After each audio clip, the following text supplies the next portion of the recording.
मैं समझती हूँ कि कोई भी इंसान परफेक्ट नहीं होता। जब हम सोशल मीडिया पे आए थे तो हमें बिल्कुल अंदाज़ा नहीं था कि एक बहुत बड़ी ज़िम्मेदारी है, लेकिन अब चूँकि जब ये चीज़ें हम लोग देख रहे हैं कि as an influencer, as a YouTuber हमारे कुछ फ़र्ज़ हैं, और वो यही है कि हमने अपने मुल्क के ख़िलाफ़ कोई भी चीज़ प्रमोट जबकि ये चीज़ हमने की भी नहीं है। अगर की हो तो बंदा ये कहता है कि जस्टिफाई करता है कि इस चीज़ को कि हाँ हम चीज़ में इन्वॉल्व थे। एक तो एग्जम्पशन के बेस पे हमारा नाम आ जाना, पीसीएल में नाम डाल देना, डेफिनेटली बंदा कहता है यार ये एक चीज़ क्यों हो रही है, किस वजह से हो रही है।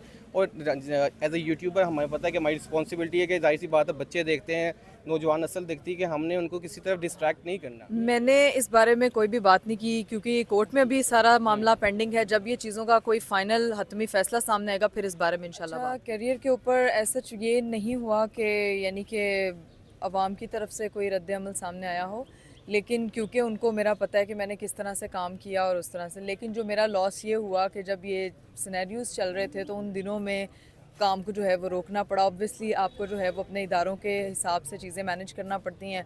तो जो इनकी तरफ से हमारे लिए ये कहा गया था कि आपने अभी काम नहीं करना या आपने अभी इस तरह से नहीं जाना या आप पब्लिकली बात नहीं उस बारे में कर सकते, तो हमने बस उस बारे में बात नहीं की। बाकी तो अल्हम्दुलिल्लाह हमारी चीज़ें वैसे ही चलती रही हैं, क्योंकि हमने कुछ गलत किया नहीं है, तो इसीलिए हम लोग जो है वो शामिल तफ्तीश हैं।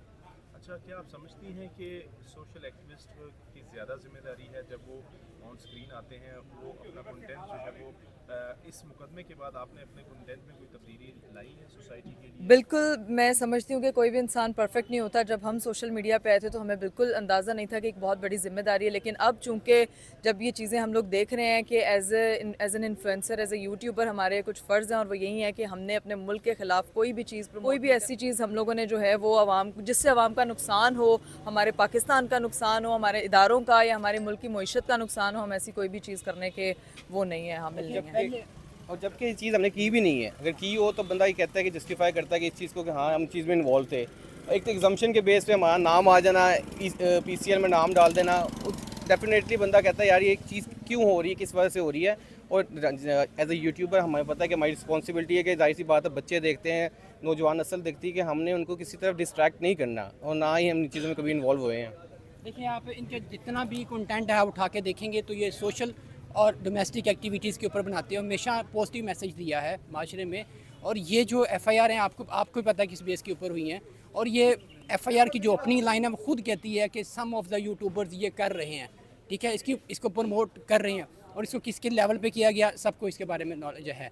तो हमारा बिल्कुल आज तक ना इनका मकसद रहा है किसी को ये ऐसा काम करने का। हमेशा पॉजिटिविटी लेके आए, माशरे में आए हैं और हमेशा ही ये कर रहे हैं और इंशाल्लाह फ्यूचर में भी यही करेंगे। इसी वजह से हम लोग जो ये इकरा और रीब हैं, इन्होंने जितनी भी इससे पहले जो पेशियाँ पड़ी हैं, हमारी यही कोशिश रही है कि हम लोग मीडिया पे इनको ना हाईलाइट करें, लेकिन वो वीडियो लीक होने की वजह से सारा हमें ये करना पड़ रहा है। तो हमारी यही कोशिश है कि जितना भी एक पॉजिटिव मैसेज सोसाइटी में दें, क्योंकि हमारे जो व्लॉग्स हैं वो फैमिलीज़ देखती हैं और हम फैमिली व्लॉग को ही प्रमोट करते हैं और डोमेस्टिक चीज़ों को और सोशल चीज़ों को लेके चलते हैं हम लोग। अच्छा, इकरा ये बताइएगा कि आपके ऊपर जो इल्ज़ामात आयद किए गए हैं, आपने उस हवाले से क्या पब्लिकली कोई बात की है उनके ऊपर? अगर की है तो आप बता दीजिए, अगर नहीं किया इल्ज़ामात क्या है? हाँ, मैंने इस बारे में कोई भी बात नहीं की, क्योंकि कोर्ट में अभी सारा मामला पेंडिंग है। जब ये चीज़ों का कोई फाइनल हतमी फैसला सामने आएगा फिर इस बारे में इंशाल्लाह बात की जाएगी। तो अपने इदारों के हवाले से क्या कहेंगे जो इदारे इन्वेस्टिगेशन कर रहे हैं और एज एन इन्फ्लुएंसर मैं यही कहूँगी कि जो इदारे हैं उनको बेहतरीन तरीके से अपना काम पता है, उन्होंने किस तरह से करना है, लीगली किस तरह से प्रोसेस करना है। हम लोगों का काम है कि जो वो कह रहे हैं हमने उस चीज़ पे अमल दरामद होना है, बस जो हमारी ड्यूटी है। और बेशक वो हमारे चीज़ों के हवाले से कोई गलत फैसला तो नहीं करेंगे। अपनी इन्वेस्टिगेशन उनकी प्रॉपर जारी है, जैसे ही उनकी तरफ से कोई रद्द-ए-अमल सामने आता है तो फिर इंशाल्लाह। Thank you sir. Okay, thank you.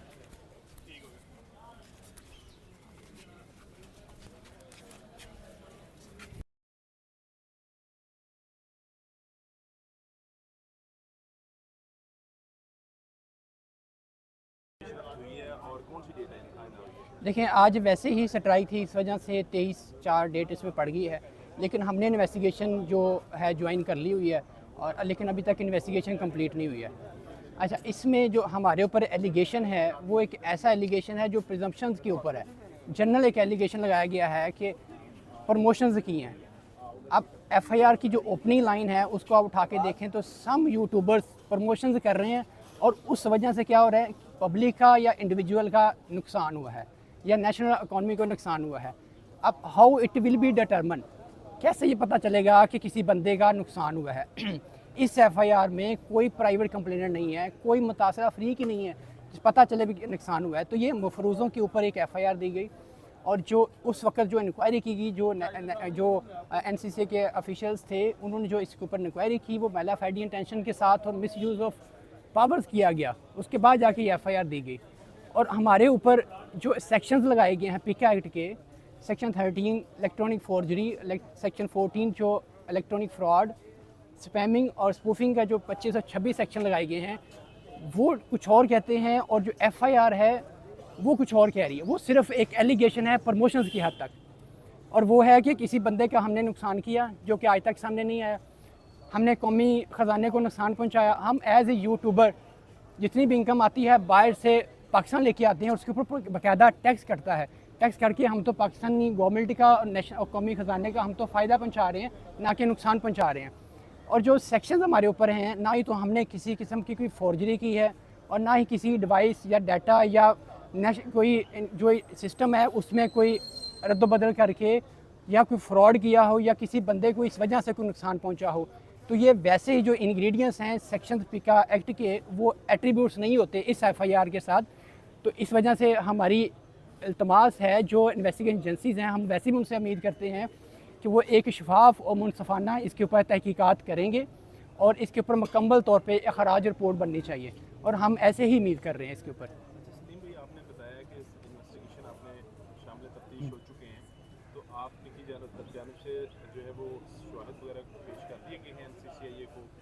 हमने इसके ऊपर सवालात के बारे में आपको जो सवालात किए गए हैं वो क्या थे? सर देखिए, हमारे ऊपर जो एलिगेशन है वो सिर्फ एक है और उसके रिलेटेड जो यूआरएल दिए गए हैं, आप जितनी भी एफआईआर उठा के देख लें उनके लिंक्स दिए गए हैं और लिंक्स ऑलरेडी एफआईआर में अवेलेबल हैं। उसके रिलेटेड जो उन्होंने हमारे से क्वेश्चंस किए हमने उनको प्रॉपर उसके ऊपर जवाब दिया। मैंने जैसे शुरू में आपको बताया कि ये मफरूज़े के ऊपर एजम्पशंस हैं, एक अज्यूम किया जा रहा है कि हमने ये काम किया है, अज्यूम किया जा रहा है। इसमें ना ही कोई डेट है, ना ही कोई टाइम है, ना ही कोई मूड ऑफ अकरेंस है, कुछ ऐसा इंसिडेंट नहीं है। 2025 का एक वक़ुआ बना दिया गया कि 2025 में ये हुआ है और जो इसके ऊपर इंक्वायरी की गई वो कोई एक्सप्लेनेशन जो इन्वेस्टिगेशन एजेंसी ने इसके ऊपर पहले जो ऑफिसर से जो की हैं वो बिल्कुल मैला फैडी इंटेंशंस के ऊपर की गई और उन्होंने मिस यूज़ ऑफ पावर्स किया। और इसके ऊपर उस वक्त की जो एफआईआर दी गई है वो इंसाफ के असूल के लिए तो नहीं थी, वो सब ने देखा वो क्यों दी गई है। तो ये हमें जहाँ जहाँ बुला रहे हैं, हम इन्वेस्टिगेशन एजेंसी में जाके वहाँ पे बैठते हैं, वहाँ पे पेश हो रहे हैं, हम यहाँ पे कोर्ट में आके यहाँ पे पेश हो रहे हैं और जहाँ जहाँ हमें इंसाफ की तवक्को है वहाँ पे हम जा रहे हैं और बाकायदा हम इसमें शामिल तफ्तीश होकर कोऑपरेट कर रहे हैं अदारों के साथ। अच्छा, इकरा कमल, इस केस का आपकी कैरियर के ऊपर जो है वो कोई इफेक्ट हुआ है?